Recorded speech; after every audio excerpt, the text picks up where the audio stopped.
अगर आरती चाहती है साल भर तो जेल में सजा ही दी, अब ज़मीन जायदाद तो बेच करके थोड़ा बहुत बेल करवाए। अब चाहती है कि गांव समाज को छोड़ करके कहीं चले जाए, तो मैं जाने के लिए तैयार हूँ। बेटी जहाँ कहीं भी रहे वह खुश होकर करे। बिच्छू की तरह वह बेटी नहीं बने, बेटा तो पिता का गोद का भरने वाला होता है। जहाँ कहीं भी वह बेटी रहे, अपना जीवन जीविका चलावे। और मैं क्या बोल सकता हूँ वह पिता के दर्जा में। बहुत सारे सवाल हैं आपको लेकर, आप पे जो आरोप लगे वो आपके ही अपने बेटी के द्वारा लगाया गया, तो उन आरोपों को लेकर आज आप क्या कहना चाहेंगे? मैं यही कहने के लिए चाहता हूँ, बेटी हो या बेटा हो, माँ पिताजी गांव समाज के लोग सबों को समान दर्जा देने के लिए चाहते हैं, किसी को बड़ा और किसी को छोटा नहीं। उसी के हैसियत से मैं भी बेटा और बेटी, 4 बेटी 3 बेटा था, 2 तो छोटा छोटा है। 3 बेटी का शादी ज़मीन सुध भरना लगा करके कुछ शादी कर सलटा दिए थे। चौथा में ये थी, मन में जिज्ञासा था कि अच्छा ढंग से इनका भी शादी करें, लेकिन परिस्थिति डाउन हो जाता है। उस परिस्थिति लेकर के जिद भी कर दी कि मैं ग्रेजुएशन करूंगी तब पिताजी मेरा शादी कीजिएगा।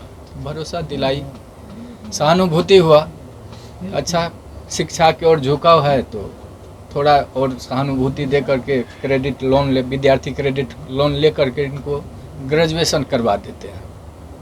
शिक्षा का विनाश नहीं होता है।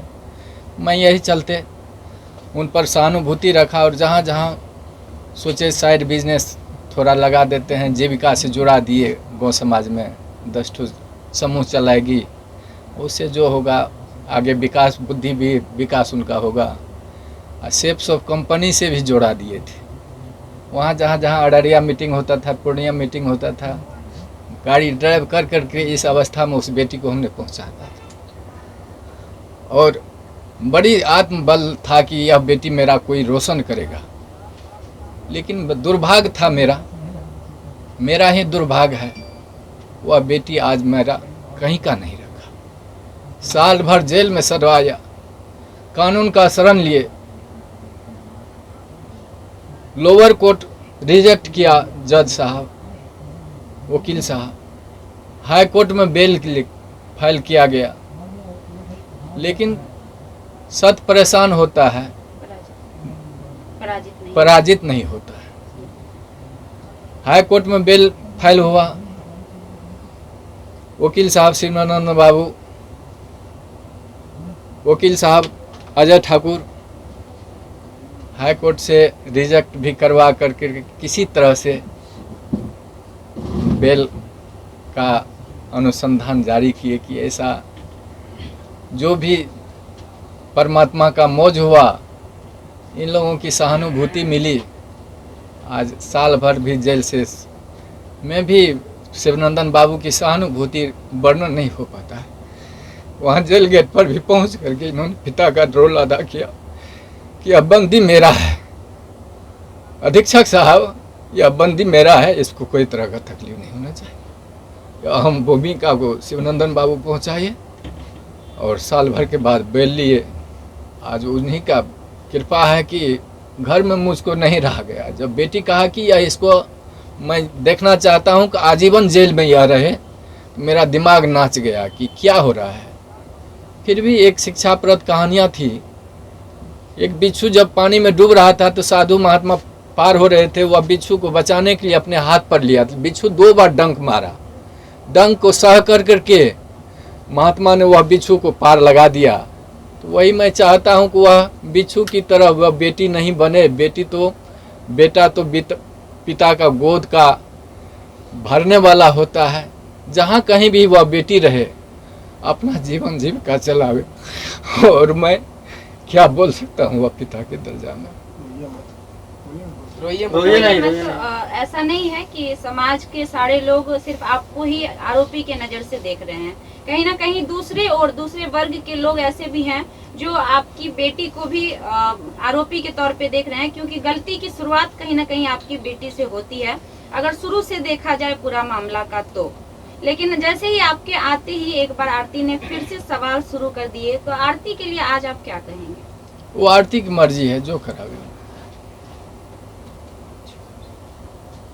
अब आपके अच्छा 1.5 साल तक, साल भर तक आप लोग जेल में रहे, आपका एक छोटा बेटा भी है, आपकी बूढ़ी माँ भी है, किस प्रकार से आपका घर चल पाया इन दिनों? परमात्मा जाने, हम नहीं जानते। अच्छा, इन सारी भूमिकाओं में जितने दिन से आप लोग जेल में थे पूरे परिवार, तो वकील शिवनंदन भारती लगातार, जैसा अब आप बोले कि गार्जियन की तरह आपका देखभाल किए, या फिर हमेशा मतलब इस केस को विशेष फोकस किए, क्या कुछ कहना है उनके बारे में? यह वर्णन नहीं हो पाता है। तो इतना बेहतरीन उनका परफॉर्मेंस रहा जी आपके केस को लेके। जी। आप एक पिता हैं, लोग ये भी जानना चाहते हैं कि उस रात में असल में क्या हुआ था, कुछ आपको याद है? आप मतलब कुछ देखे थे? बता पाएंगे? आरोप तो झूठे भी लगते हैं, सही जी। क्या है वो तो माननीय न्यायालय के ऊपर है, लेकिन आप कुछ बता सके थोड़ा सा? मालूम थोड़ा सा हुआ तो सोचा कि प्रेम तो अंधा होता है।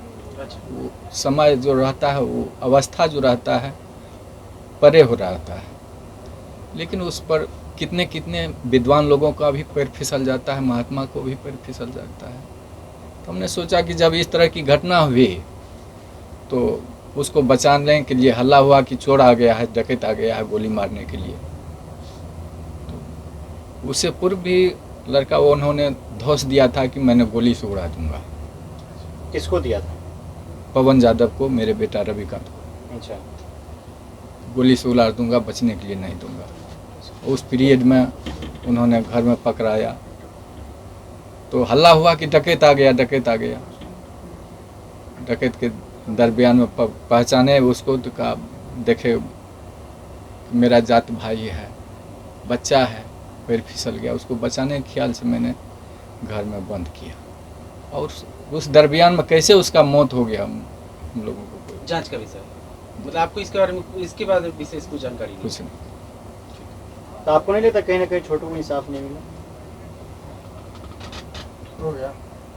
अब छोटू का इंसाफ हम क्या देख कर बोल सकते हैं? अच्छा, जब से आप लोग बेल पे बाहर आए हैं, तब से आरती सोशल मीडिया पे ये बयान दे रही है कि उनके परिवार में आप लोग से आरती को खतरा है, घर दिखाने की बात हो रही है, इसको आप कैसे देखते हैं? और अपनी बेटी को कुछ कहना चाहिएगा हमारे माध्यम से? हम तो यही करने के लिए चाहते हैं कि माँ बाप तो जिगर होते हैं, हृदय का टुकड़ा बाल बच्चा उनका होता है, उसके प्रति आघात कहीं माँ बाप सोचे, गांव समाज के लोग सोचे। इसलिए अगर आरती चाहती है, साल भर तो जेल में सजा ही दी, अब जमीन जायदाद तो बेच करके थोड़ा बहुत बेल करवाए, अब चाहती है कि गांव समाज को छोड़ करके कहीं चले जाए, तो मैं जाने के लिए तैयार हूँ। बेटी जहाँ कहीं भी रहे वो खुश होकर करे। अच्छा, जो घटना आपके साथ घटित हुई है उससे समाज में जितने भी पिता हैं सब सहमे हुए हैं। बहुत सारे पिता अपनी बेटी को लेकर उनके मन में ये सवाल पैदा हो रहा है कि क्या हमारे साथ भी हमारी बेटियां भी ऐसा कर सकती हैं। तो उन पिता के लिए आपकी क्या मैसेज होगी, क्या संदेश होगा? सब बेटी बेटा ऐसा नहीं होता है। हम भगवान से प्रार्थना करते हैं वह सद्बुद्धि दे और सत रास्ता पर वह बेटा बेटी चले, और जो बिगड़ने के लायक होती है वह बेटी को भी मैं प्रार्थना कर रहा हूँ गुरु महाराज से, भगवान से, कि वह दूसरे के बहकावा में नहीं आकर करके अपना जो कर्तव्य है, अभी भी शादी की है, अभी भी हक निभा कर करके दोनों घर को आबाद करके चले। इसी में मैं भगवान से प्रार्थना करता हूँ। ठीक। सर, आप मीडिया वालों को कुछ संदेश देना चाहते थे, वो संदेश हमारे माध्यम से दे सकते हैं? सर, मीडिया वाला से प्रार्थना है, विशेष तो मैं नहीं कह पाऊँगा कुछ, लेकिन लाचार न करें, घर पर तबाही न करें और अपने आप पर काबू पा जाए।